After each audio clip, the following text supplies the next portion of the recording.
پتھر کا سوگ۔ بہت عرصہ پہلے ایک گاؤں میں جو ندی سے زیادہ دور نہیں تھا، ایک مہربان سپاہی دھول بھری گلی سے نیچے جا رہا تھا۔ اس کی حرکت سست تھی کیونکہ وہ سارے دن سے چل رہا تھا۔ اسے ایک اچھا گرم کھانا کھانے کے علاوہ اور کچھ پسند نہیں تھا۔ جب وہ سڑک کے کنارے ایک عجیب و غریب گھر پر پہنچا تو اس نے اپنے آپ میں سوچا، یہاں رہنے والے کے پاس میرے جیسے بھوکے مسافر کے ساتھ بانٹنے کے لیے کچھ اضافی کھانا ضرور ہوگا۔ میرا خیال ہے میں جا کر پوچھوں گا۔ اور یوں سپاہی گوبھیوں، آلوؤں، پیازوں اور گاجروں سے بھرے باغ سے گزرتے ہوئے لکڑی کے دروازے کی طرف بڑھ گیا۔ گھر کے سامنے پہنچ کر جیسے ہی دستک دینے کے لیے اس نے ہاتھ بڑھایا، تب دروازہ اچانک کھل گیا۔ دوسری طرف ایک بوڑھا آدمی کھڑا تھا۔ اس کے ہاتھ کولوں پر تھے اور اس نے تیوری چڑھائی ہوئی تھی۔ تم کیا چاہتے ہو؟ بوڑھے نے بدتمیزی سے کہا۔ پھر بھی سپاہی اسے دیکھ کر مسکرایا۔ ہیلو، میں ایک گاؤں کا سپاہی ہوں جو یہاں سے زیادہ دور نہیں ہے۔ میں آپ کے پاس یہ پوچھنے آیا ہوں، کیا آپ کے پاس کوئی کھانا ہے جو آپ دے سکتے ہیں؟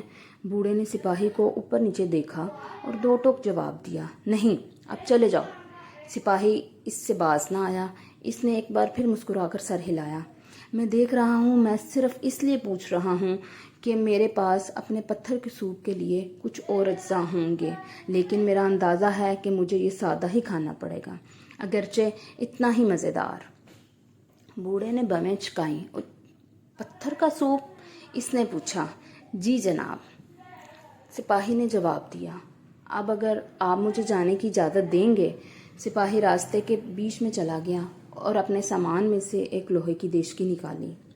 ایک بار جب اس نے پانی سے بھر لیا تو اس کے نیچے آگ لگانے لگا۔ پھر بڑے اہتمام کے ساتھ اس نے ریشم کے تھیلے سے ایک عام سی نظر آنے والا پتھر نکالا اور آہستہ سے اسے پانی میں گرا دیا۔ بوڑھا حیرانی سے اپنی کھڑکی سے یہ دیکھ رہا تھا۔ پتھر کا سوپ؟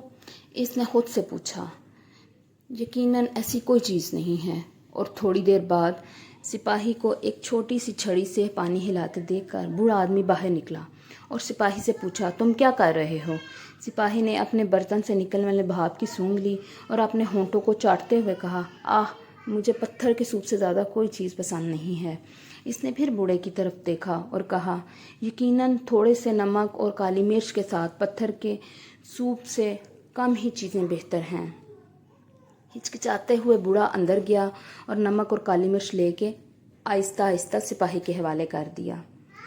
بالکل، سپاہی نے پکارا۔ جب اس نے انہیں برتن میں چھڑک دیا، اس نے ایک بار پھر بوڑھے آدمی کی طرف دیکھنے سے پہلے اسے ہلایا۔ لیکن آپ جانتے ہیں، میں نے ایک بار گوبھی کے ساتھ پتھر کے حیرت انگیز سوپ کا مزہ چکھا تھا۔ اس کے بعد بوڑھا آدمی اپنے گوبھی کے پودوں کے پاس پہنچا اور سب سے پکی ہوئی گوبھی لا کر سپاہی کو دے دی۔ اوہ، کتنی شاندار ہے! سپاہی نے گوبھی کاٹ کر برتن میں ڈالتے ہوئے کہا۔